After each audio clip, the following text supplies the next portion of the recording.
تخيل أنك تقود شاحنة ضخمة محملة بالسيارات وتدخل بها إلى قلب مدينة برشلونة. زحام لا يطاق، شوارع ضيقة، وأشغال في كل زاوية. الكل ينظر، الكل يتساءل: كيف ستمر هذه الشاحنة من هنا؟ لكن ما لا يعرفونه أن هذا هو التحدي الذي نعيشه كل يوم.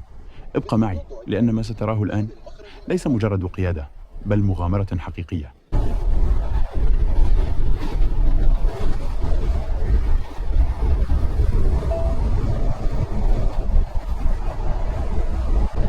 في التقاطع الدائري عند المخرج الأول ادخل رقم دقيق.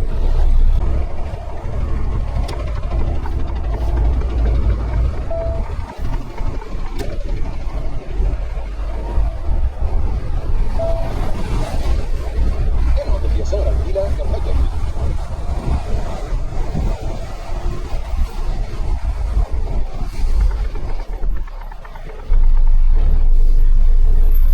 من ونصف انعطف يمينا إلى المدى الدرة.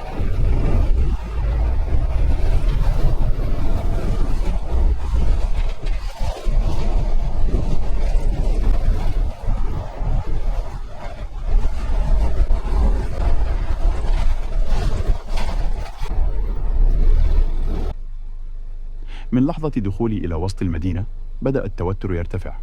كل شارع أضيق من الذي قبله، والخرائط لا تساعد كثيرا.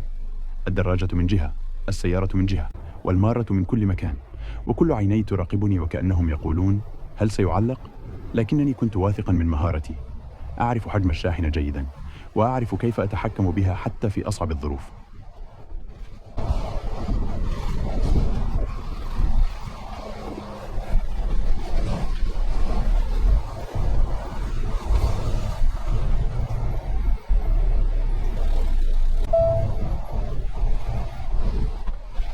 يمينا.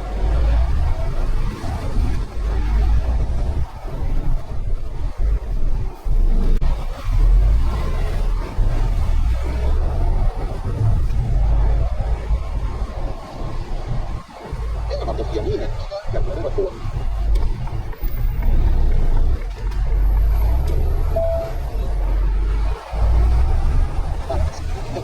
ستصل إلى الوجهة الثانية، الوجهة يمينا.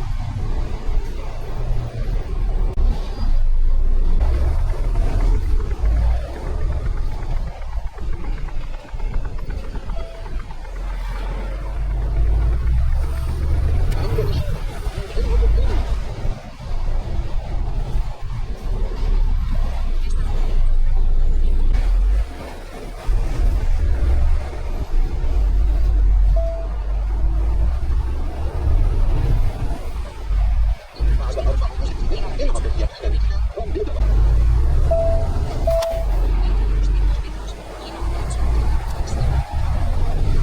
انعطف يسارا إلى المتجه، ثم انعطف إلى الشارع التالي يمينا.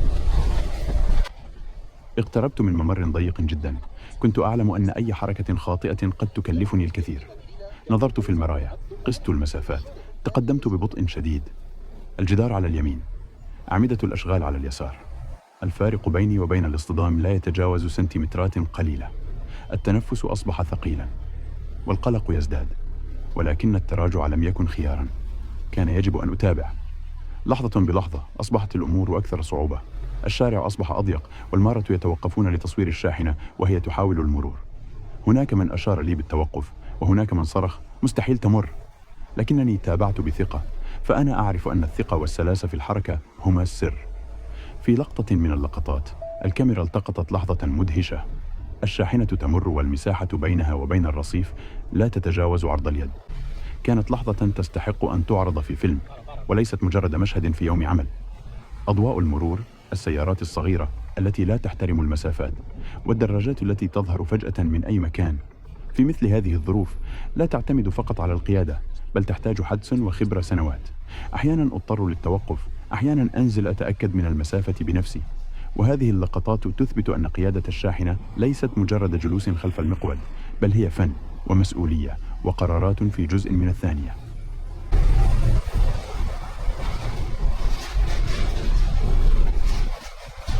بعد كل هذا التوتر وبعد كل لحظة شك، نجحت في الخروج من الشوارع الضيقة والوصول للنقطة المطلوبة.